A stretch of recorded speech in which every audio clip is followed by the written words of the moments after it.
Hi, so I was asked by someone on Twitter to do a tutorial on how to make sous vide using a rice cooker. So I'll be making sous vide steak using a brisket piece in a rice cooker. Let's do that. So what you're looking at right now is that was Sous Vide. She's making jam. So this is a this is not a Ziploc bag. This is a sous vide bag, which I want to put my batch of beef brisket for this Saturday.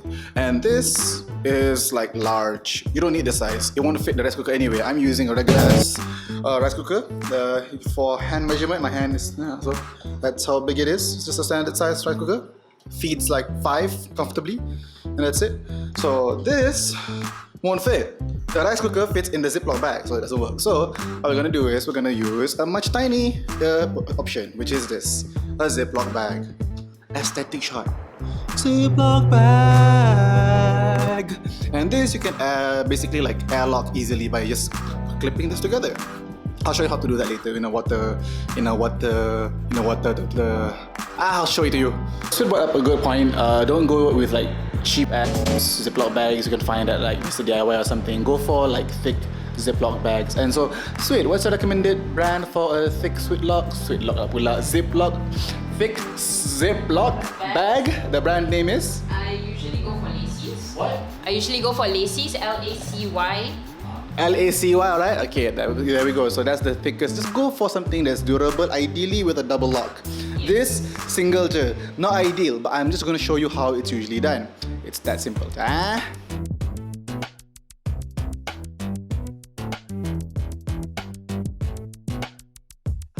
So what you want to do is you want to clip the Ziploc tight as possible. And this is why it's important that you get a double sealing Ziploc bag. It makes sure that you get no water in or no water out. And just stop right at the end of it. If you can't do that, you can always just open up in the middle. Yeah, it depends on how you want to open up.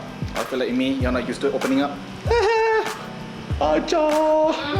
Acha! Okay, there we go. This is warming up. Shh. So you want to press it up as much as you can and just push all that out. Air will come out naturally, but you want to help it out. Yeah? You want to nudge it out.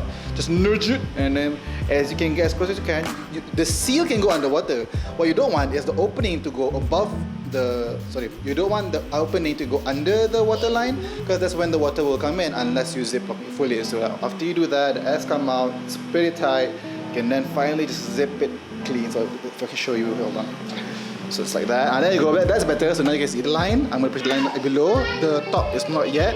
And just there you go, clicked. And that's it. Now it's properly airtight. And it looks like this. It will look like it's airtight too. It's not the best seal, but it's fine. As long as it sinks. And it sinks. There you go.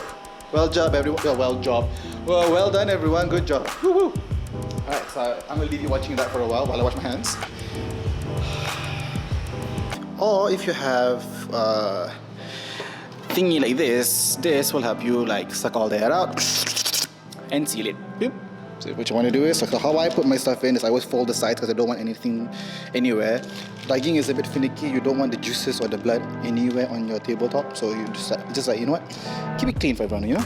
So you get this, you lay it down, you lay it out so you get no gaps. You want to make sure that when it seals airtight, everything is nice. And this is something that I am so fortunate to have had Fazri like walk me through, because if not, it'd be so confusing. So like, I'm just going to show you visually. So for those who are more of an observational learner, because I don't need to have a book in class, I'll just study by observing. Here you go, observing this. Observe this. So now it's on. So I set mine to normal punya setting. There's normal and gentle on my one, and gentle's more for like very finicky stuff, like maybe cakes. You don't want to like suction too hard. It'll make sense in a bit. So my settings are normal and dry. My bag is a bit too big for the containers. I'm going to like seal partially first.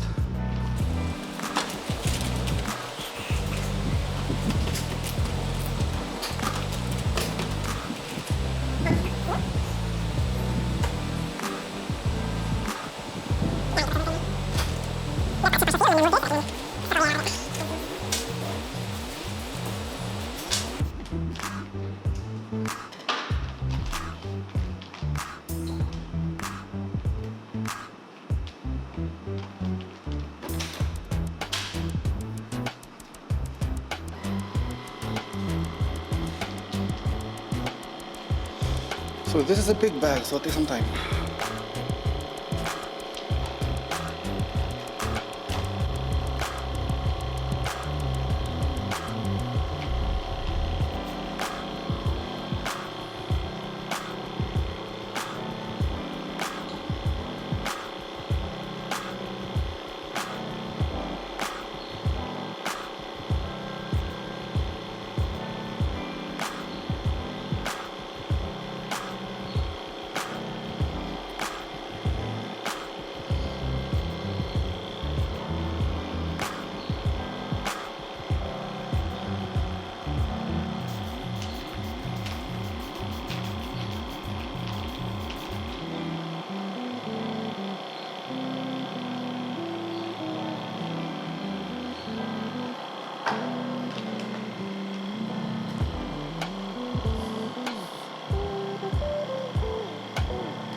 So you'll need like a pot of water, fill it as much as you can.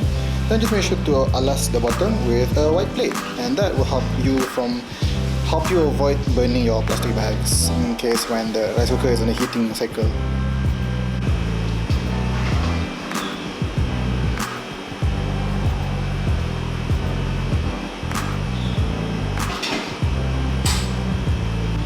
So what I'm doing right now is making sure to turn it on to cook so that it rises to temperature faster, and then later when it's reaching exactly around 60 degrees Celsius, I'll turn it to warm, and it should maintain that temperature of around 60 to 65. We shall wait and see.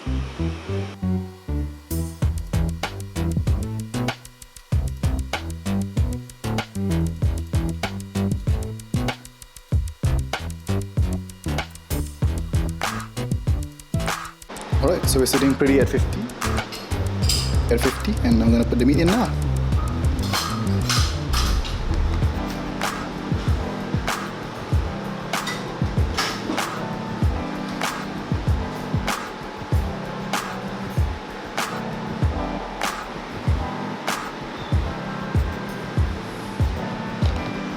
After 4 hours of time you never had to experience, just a moment. Okay, so this is what a piece of brisket that's been sous vide in a rice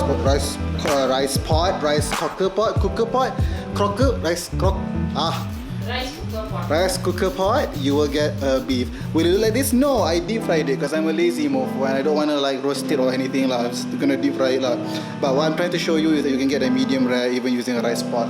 The rice pot setup is here. Just to prove a point, it's at exactly 57 degrees Celsius. Okay, alright. It's one-handed shooting right here. And this is the Ziploc bag to prove to you that I did not cheat. I'm gonna cut this, okay? Try using a rice cooker to make sous vide stuff, and you're a bit more patient than I am. And yeah, oh yeah, there you go. The deepest parts of the cuts. Look at that, nice red. There you go. Alright. It's gonna be a bit dark. I will not be able to balance it on the video. So screw that. But is it possible? Yeah, go ahead, go. Now go back home. Go punya rice cooker. Apa?